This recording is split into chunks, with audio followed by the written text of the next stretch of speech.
첫 번째 주일, 소망의 주일입니다.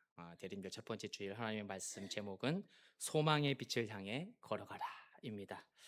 여러분, 대림절은 기독교 전통에서 굉장히 중요한 의미를 가지고 있는 소중한 절기입니다. 대림절, 어드벤트라는 단어는 라틴어 어드벤투스, 이렇게 도착하다, 임재하다에서 오는 유래된 임재를 뜻하고 있습니다.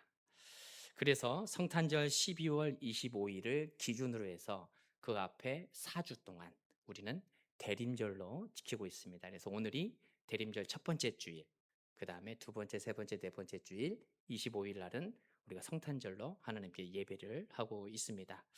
대림절의 의미, 우리에게 주는 의미가, 핵심적인 의미가 몇 가지 있는데요. 첫 번째는 예수님의 초림을 기억하고 기다리는, 기념하는 절기입니다. 성탄절날 우리가 하나님께 여러 가지 행사들도 준비하고 그 기쁨을 함께 나누지 않습니까?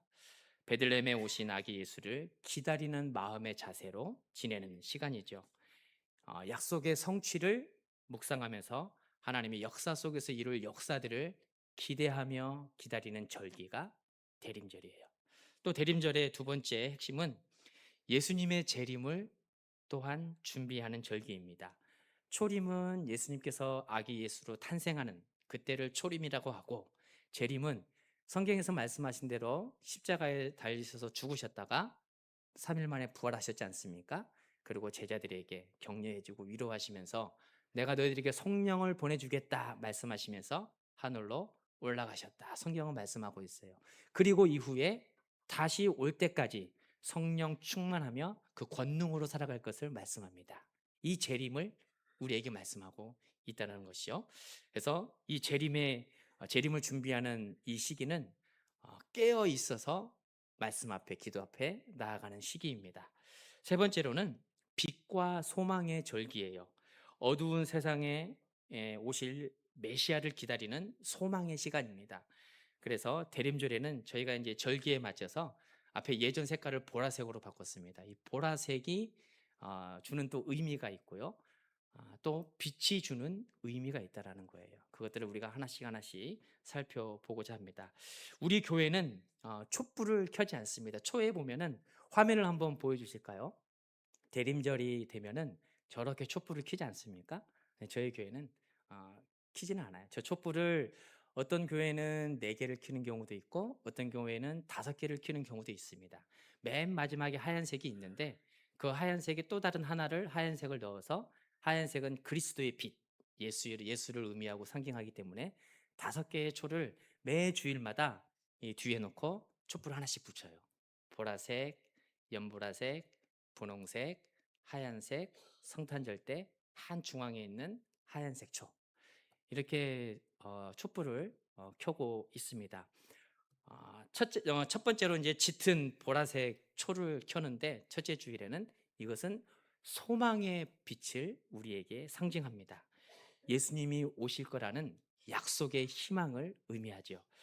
두 번째 주는 그거보다 조금 더 연한 색입니다.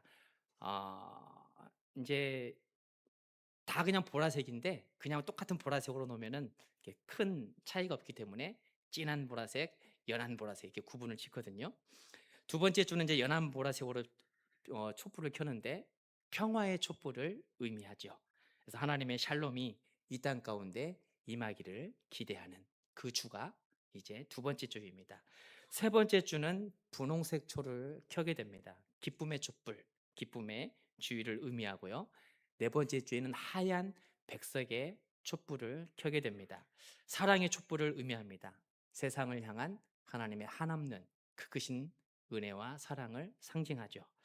성탄절에도 이제 백색의 초를 켜게 되는데 이 땅에 빛으로 오신 예수 그리스도를 상징하죠. 그리고 우리가 대림절의 절기에 맞춰서 각 교회마다 성탄절 트리를 만들고 빛을 밝히는 전구를 달지 않습니까? 이것도 우리 교회사에 있어서 중요한 의미와 상징적 뜻이 있습니다. 성탄 트리를 아무 나무로 만들지 않아요. 그렇죠? 아, 이제 상록수라는 사시사철 푸르른 나무를 가지고 성탄절 트리를 만듭니다. 그래서 어떤 교회는 전나무로 하기도 하고 어떤 교회는 소나무로 하기도 하고 저희 교회는 보니까는 이렇게 파란색 이제 좋아하죠. 예. 예전에는 뒷산에 가가지고 나무 잘라서 톱으로 음, 지긍지긍해서 톱으로 잘라서 만들었지 않습니까? 그래서 사시사철 이렇게 푸르른 녹색으로 지닌 나무로 트리를 만든 이유는 변치 않는 하나님의 사랑, 영원하신 하나님의 은혜를 상징하고 있습니다. 그렇기 때문에 색깔이 변하지 않아요. 사시사철 있어도. 그리고 거기에 이제 깜빡깜빡한 불빛은 이 땅의 어둠을 밝히러 오시는 빛이 되신 예수 그리스도를 의미하고 있습니다. 이제 대림절 첫 번째 주에 맞춰서 저희 교회 앞에도 보면은 불빛이 이제 환하게 비칠 거예요. 깜빡깜빡. 타이머 맞춰서 저녁에 이렇게 불빛을 비췄다가 새벽에 사라지게 하는데 그 빛이 바로 어둠을 밝히는 빛 대신 예수 그리스도를 의미하는 것이죠. 그래서 일반 거리에나 이제 어떤 매장이나 카페나 가보면 이렇게 성탄 트리와 불빛을 밝히지 않습니까? 그냥 그런 의미를 가지고 있구나 이렇게 생각하시면 좀 더 대림절을 귀하고 소중한 절기로 보낼 수 있는 시간이 될 것 같습니다. 앞으로 대림절 기간 이 촛불을 제가 이제 말씀을 드리고 설명을 드렸던 것처럼 대림절 절기에 맞춰서 시리즈로 말씀을 살펴보고자 합니다. 첫 번째 주는 소망이에요. 소망의 불빛, 보라색. 소망의 불빛이고요. 두 번째는 평화, 기쁨, 그다음에 사랑. 이 주제로 말씀을 묵상하고자 합니다. 우리 화면에 PPT 하나만 또 띄워 주시기 바랍니다. 앞에 보면 많이 봤던 등불, 등불이지 않습니까? 등불. 지금은 저는 등을 가지고 다닐 필요가 없죠. 손전등을 가지고 다니고 다 또 차를 타고 이동하기 때문에 밝은 라이트로 빛을 비추고 거리거리마다 가로등이 또 환하게 빛을 비치고 있어서 저런 등을 가지고 다닐 필요가 없는데 예전에는 저런 등을 우리가 다 가지고 다니지 않습니까? 그래서 어, 등불을 비치는 이유는 내가 걸어가는 그 발걸음을 환하게 비치는 그 의미도 있지만은 누군가가 와서 나에게 부딪히지 않도록 지나가다가 부딪히지 않도록 불을 밝힙니다. 그래서 그 불은 큰 불이 아니어도 돼요. 작은 불빛이어도 내가 걸어가는 그 발걸음 한 걸음 한 걸음을 조심조심하게 걸어갈 수 있도록 비춰주는 거라는 사실이죠. 오늘 본문의 말씀 이사야 말씀이 바로 이와 같은 배경을 가지고 있습니다. 칠흑 같은 어둠, 깜깜한 세상. 국가적으로 혼란했고 백성들은 불안했고 지도자들은 하나님을 모두가 다 떠나 있는 깜깜한 세상이에요. 종교적으로 윤리적으로 얼마나 타락했던지 이사야서 1장 4절은 이렇게 우리에게 선포하고 있습니다. 화면을 보면서 우리가 함께 같이 말씀을 봉독하도록 하겠습니다. 이사야서 1장 4절입니다. 시작. 슬프다 범죄한 나라요 허물진 백성이요 행악의 종자요 행위가 부패한 자식이로다. 그들이 여호와를 버리며 이스라엘의 거룩하신 이를 만홀히 여겨 멀리하고 물러갔도다. 아멘. 하나님의 백성이 하나님의 통치와 다스림 가운데 거해야 되는데 그 사랑 가운데 머물러야 되는데 모두가 다 떠났다. 이렇게 말씀하고 있어요. 영적으로, 종교적으로, 사회적으로 어두워졌습니다. 우리가 살아가고 있는 이 시대도 이사야 시대와 별반 다를 게 없는 시대가 되었다는 것이죠. 진리가 사라지고 있어요. 생명이 사라지고 있어요.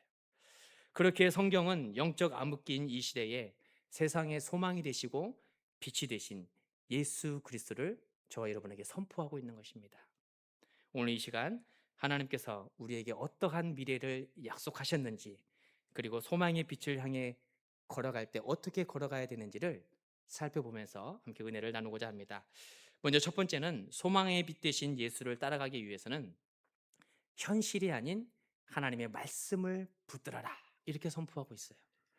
2절 말씀 우리가 화면을 보면서 함께 봉독하도록 하겠습니다. 2절입니다. 2절 말씀. 네, 시작. 말일에 여호와의 전에 사니 모든 산 꼭대기에 굳게 설 것이요 모든 작은 산 위에 뛰어나리니 만방이 그리로 모여들 것이라. 아멘. 그런데 이사야가 받은 말씀은 이 현실과 너무도 달랐어요. 말씀과 너무도 달랐습니다. 남유다는 국제 정세 속에서 흔들리고 있고 북이스라엘은 이미 멸망 직전에 있어요. 국가의 미래가 보이지 않습니다. 백성들이 불안해하며 두려워합니다. 성도들은 다 떠나고 하나님께 돌아오지 않아요. 그러나 하나님은 그 어둠의 시대에 오히려 가장 밝은 소망의 말씀을 우리에게 주고 계신다는 거예요. 말이래라는 말씀의 의미는 주님께서 다시 오실 재림을 뜻합니다. 그때의 모든 작은 산들이, 모든 민족들, 모든 족속들이 모여들 것이다, 이렇게 말씀하죠. 여호와의 전의 산이 모든 산 꼭대기에 굳게 설 것이요. 또 여기에서 말씀하는 여호와의 전의 산, 여호와의 산은 예루살렘 성을 의미하고 있습니다. 그 당시 예루살렘은 작은 소도시였어요. 번창이 되지 않았습니다. 그런데 하나님은 이렇게 말씀하시죠. 만방의 그리로 모여들 것이라. 아멘. 정말 작은 소도시, 사람들이 별로 관심을 갖지 않는 그 도시 가운데 하나님께서는 모든 민족과 모든 백성들이 예루살렘으로 모여들 것이다, 이렇게 말씀하고 있는 것이죠. 여러분, 주님의 성전 예루살렘의 성전에 무엇이 있습니까? 우리가 다 알고 있는 거, 언약궤, 법궤가 있죠. 그 언약궤에는 세 가지가 담겨 있지 않습니까? 아론의 쌍난 지팡이, 십계명의 두 돌판, 그다음에 만나가 담겨진 항아리. 하나님의 임재를 의미하고 하나님의 약속을 상징하는 언약궤가 예루살렘 성전에, 지성소에 이렇게 안치되어 있다라는 것이죠. 우리가 또 3절 말씀을 함께 화면을 보면서 같이 봉독하도록 하겠습니다. 3절 말씀입니다. 시작. 많은 백성이 가며 이르기를 오라, 우리가 여호와의 산에 오르며 야곱의 하나님의 전에 이르자. 그가 그의 길을 우리에게 가르치실 것이라. 우리가 그 길로 행하리라 하리니 이는 율법이 시온에서부터 나올 것이요 여호와의 말씀이 예루살렘에서부터 나올 것임이니라. 아멘. 그래서 반복되는 말씀들이 좀 있습니다. 여호와의 산, 시온, 예루살렘, 모두가 다 같은 의미예요. 하나님의 통치하심과 다스림 가운데 시작되는 중심지라는 것이죠. 그리고 하나님의 의와 평화가 흘러나오는 생명의 근원지라는 것을 말씀하고 있습니다. 그렇기 때문에 모든 민족과 모든 백성들이 예루살렘으로 모일 것이다, 이렇게 선포하고 있는 것입니다. 또한 율법이 시온에서부터 나온다라는 것은 모세오경, 창세기, 출애굽기, 레위기, 민수기, 신명기, 그걸 앞글자를 따서 이니셜을 조합하면 토라라는 말씀이 됩니다. 그 토라, 모세오경을 의미하고 있는데요. 토라는 기본적으로 신명기의 말씀처럼 가르침을 우리에게 선포하고 있어요. 그리고 백성들의 거룩한 삶을 위해 주어진 십계명을 비롯한 하나님의 언약, 약속이 담겨 있습니다. 또한 여호와의 말씀이 예루살렘에서부터 나오는다, 이렇게 말씀하고 있는 것은 계시된 말씀을 우리에게 선포하고 있습니다. 하나님의 계획은 현실 가운데 눈앞에 보여지는 걸로 판단이 되고 그것을 따라가는 것이 아니라 하나님의 약속과 그분의 주권 안에서 움직인다는 것을 의미해요. 여러분, 소망은 현실이 아니라 하나님의 말씀 가운데 비롯된 것임을 기억하시기 바랍니다. 소망은 세상에 있는 것이 아니라 주님께 있음을 기억하시기 바랍니다. 상황을 보면 우리에게 낙심과 좌절이 너무 많아요. 그러나 말씀을 보면 소망이 생기는 거예요. 희망이 생겨요. 현실을 보면 내 삶의 지금의 현실에 절망하기도 하고 앞의 미래에 대해서도 낙심할 경우가 있습니다. 그러나 주님의 약속을 의지하고 바라보면 미래가 밝아지는 거예요. 힘이 생기고 희망이 생기는 거예요. 오늘 우리의 삶에서도 지금 보이는 것이 전부가 아닌 것입니다. 가정의 문제들, 건강의 문제들, 경제적인 관계의 문제, 재정의 문제, 때로는 어둠처럼 캄캄해질 때가 있어요. 아무리 힘을 쓰고 아무리 노력을 해도 별로 나아질 것 같지가 않아요. 현실을 바라보면. 현실은 계속 우리를 누르지만 하나님은 그 현실의 어둠 속에서 우리에게 소망의 빛으로 오셨다라고 성경은 말씀하고 있는 것입니다. 그렇기 때문에 우리가 땅을 바라보면서 살아가는 것이 아니라 눈을 들어 하늘을 바라봐야 할 이유가 여기에 있는 거예요. 현실을 바라보지 않고 말씀을 의지하면서 살아가야 될 이유가 여기에 있는 것입니다. 어둠 속에 오셔서 우리에게 소망의 빛으로 말씀하시죠. 내가 너를 세우리라, 내가 너를 인도하리라, 내가 너와 함께 하겠노라. 여러분, 말씀을 붙들고 소망의 빛을 따르는 저와 여러분이 되시기를 축복합니다. 두 번째는 소망이 세상을 변화시키는 능력임을 믿어야 된다는 거예요. 변화시키는 능력이다, 소망이. 하나님의 소망은 개인의 위로나 감정의 회복에 머물지 않습니다. 이사야서 2장에서는 소망의 빛이 되신 주님은 민족과 세계 전체, 열방을 변화시킨다라고 말씀하고 있어요. 강력한 메시지를 선포합니다. 그리고 본문 말씀 4절을 통해 이렇게 증거합니다. 우리가 4절도 같이 화면을 보면서 함께 봉독하도록 하겠습니다. 시작. 그가 열방 사이에 판단하시며 많은 백성을 판결하시리니 무리가 그들의 칼을 쳐서 보습을 만들고 그들의 창을 쳐서 낫을 만들 것이며 이 나라와 저 나라가 다시는 칼을 들고 서로 치지 아니하며 다시는 전쟁을 연습하지 아니하리라. 아멘. 여러분, 보습이나 낫은 전쟁용 무기잖아요. 그렇죠? 전쟁용 무기가 아니라 농사짓는 농기구예요. 칼과 창이 전쟁용 무기지 않습니까? 그런데 오늘 말씀에서는 보습이나 낫을 바꾸신다라고 말씀하고 있습니다. 쟁기로 밭을 갈아보신 분들은 아마 보습이 무엇인지 잘 알 거예요. 낫은 우리가 일상생활에서 쓰니까 잘 알겠지만은 우리가 화면을 한번 보여주시죠. 보습이 어떤 것이냐면은 앞에 이렇게 주걱처럼 생기는 밭 가는 쟁기, 저 앞에 보이지 않습니까? 삽같이 생긴 부분, 앞에 이제 소를 달고 예, 쟁기질을 하지 않습니까? 그 삽 같은 부분은 이제 보습이라고 이렇게 부르고 있는데요. 쇠조각입니다. 4절의 말씀의 핵심은 전쟁의 도구인 칼과 창이 농사의 도구가 된다라는 거예요. 파괴의 무기가 생명의 도구가 된다라고 말씀하고 있는 것입니다. 단순한 비유가 아니라 하나님의 소망이 인간의 역사를 완전히 변화시키고 새롭게 하신다는 놀라운 진리와 메시지가 담겨 있는 것입니다. 여러분, 하나님의 나라가 임하면 갈등이 화해로 변하게 되는 것이에요. 미움이 사랑이 되고 전쟁이 평화가 되는 것입니다. 하나님의 소망은 개인을 변화시킬 뿐만 아니라 가정도 변화시키고 교회도 변화시키고 국가와 세계 모든 열방도 변화시키는 능력이 있다는 거예요. 여러분, 주님은 우리의 소망이 되시고 지금도 살아계셔서 역사하신 분이심을 믿으시기 바랍니다. 그 사실을 믿을 때에 우리가 걸어가는 그 길목들이 변하지 않을 것 같은 정말로 딱딱하고 굳어있는 두려움으로 가득 찬 그 소망, 그 세계가 소망으로 변화가 되는 거예요. 살아계신 하나님의 말씀, 지금도 역사하신 우리 주님을 굳게 믿고 우리 마음속에 담아내고 살아가면 우리가 거하는 모든 곳에서는 다 변화가 된다라고 성경은 말씀하는 것입니다. 여러분, 예수 그리스도를 우리 가정과 인생의 주요 주관자가 되시는 주님으로 보시는 저와 여러분 되기를 축복합니다. 자, 세 번째는 소망의 빛이 되신 예수 그리스도를 따라가기 위해서는 신앙의 결단이 필요하다라고 성경은 말씀하고 있습니다. 우리가 5절 말씀도 다 같이 화면을 보면서 함께 봉독하도록 하겠습니다. 5절 말씀입니다. 시작. 야곱 족속아 오라 우리가 여호와의 빛에 행하자. 아멘.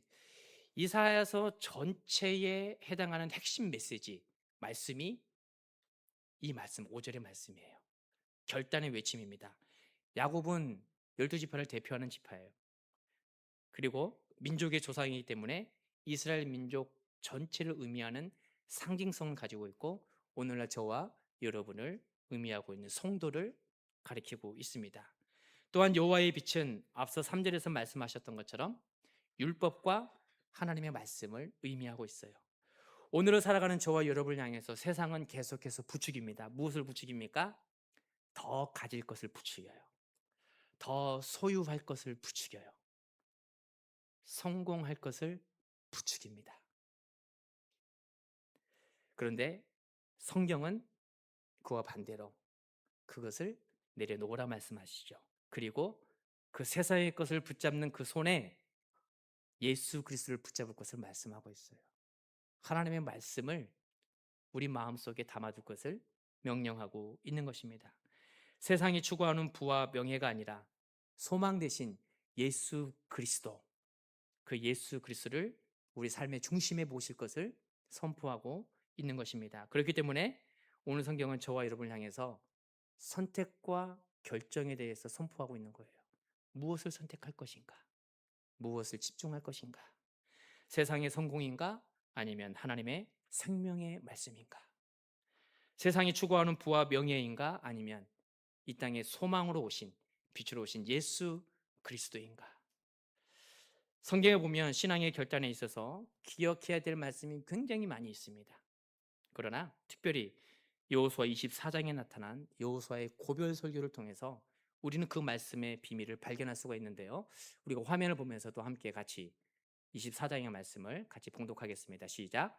그러므로 이제는 여호와를 경외하며 온전함과 진실함으로 그를 섬기라. 너희의 조상들이 강 저쪽과 애굽에서 섬기던 신을 치워버리고 여호와만 섬기라. 만일 여호와를 섬기는 것이 너희에게 좋지 않게 보이거든 너희 조상들이 강 저쪽에서 섬기던 신들이든지 또는 너희가 거주하는 땅에 있는 아모리 족속의 신들이든지 너희가 섬길 자를 오늘 택하라. 오직 나와 내 집은 여호와를 섬기겠노라 하니. 아멘. 신앙의 결단을 촉구하고 있습니다. 무엇을 선택할 것인가를 말씀하고 있어요. 선택할 때 우리가 기준이 있어야 되지 않습니까? 그 기준을 여호수아는 어떻게 말씀하고 있냐면 온전함과 진실함이다. 이렇게 말씀하고 있어요. 온전함과 진실함. 여러분, 온전함은 성실함을 뜻해요. 성실함.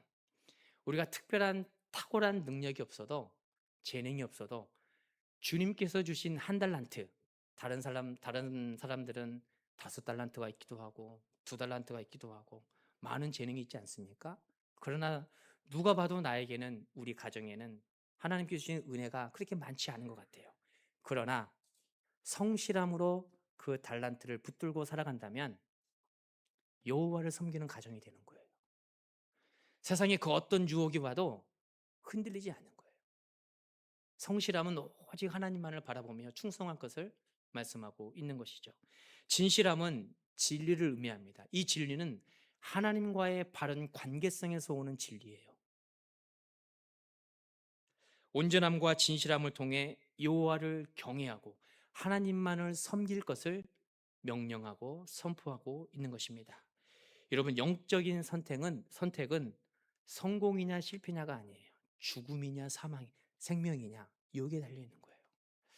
우리가 걸어가야 될 신앙의 믿음의 길은 순간순간 선택하는 일들이 굉장히 마주하지 않습니까? 그럴 때에 나의 순간적인 잘못된 선택으로 믿음이 죽을 수가 있어요. 하나님을 떠날 수가 있어요. 그러나 반대로 내가 선택 하나 그 잘하고 결단을 잘하게 되면 우리 믿음의 가정은 어떠한 문제가 와도 흔들리지 않습니다. 하나님이 붙으시기 때문에. 어둠이 깊어질수록 우리는 마음을 더 굳게 먹고 결단을 해야 됨을 성경은 말씀하고 있습니다. 불안 속에 머물 것인가? 아니면 빛을 향해 끊임없이 계속 나아갈 것인가? 세상의 방식대로 살 것인가? 아니면 말씀대로 살 것인가? 현실을 더 믿을 것인가? 아니면 하나님을 더 신뢰할 것인가? 끊임없이 우리에게 선포하고 명령하신 말씀입니다. 여러분, 신앙은 감정이 아니에요. 믿음에서 시작이 되고 그 믿음은 말씀에서 출발한 것입니다. 그렇기 때문에 신앙생활을 감정에 이끌려서 신앙생활하면 굉장히 위험해져요. 오늘 말씀이, 오늘 예배가, 오늘 찬양이 은혜가 안 되네. 내 마음에 울림을 주지 못하네. 여러분, 찬양은 여러분에게 울림을 주기 위해서 우리가 부르는 게 아니에요. 나의 만족을 위해 부르는 게 아니라 하나님을 높이고 송축하고 자랑하는 시간이 찬양이에요. 그런데 찬양의 시간에 그 찬양의 가사가 내 귀에 들리지 않고 음악이 내 마음을 울리지 않는다고 해서 오늘 은혜가 임하지 않는다. 내 중심이라는 거예요. 내 중심.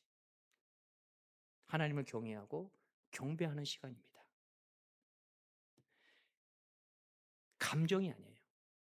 믿음에서 출발하고 그 믿음은 들음에서 난다라고 말씀하신 것처럼 그 들음이 하나님의 말씀인 것이죠.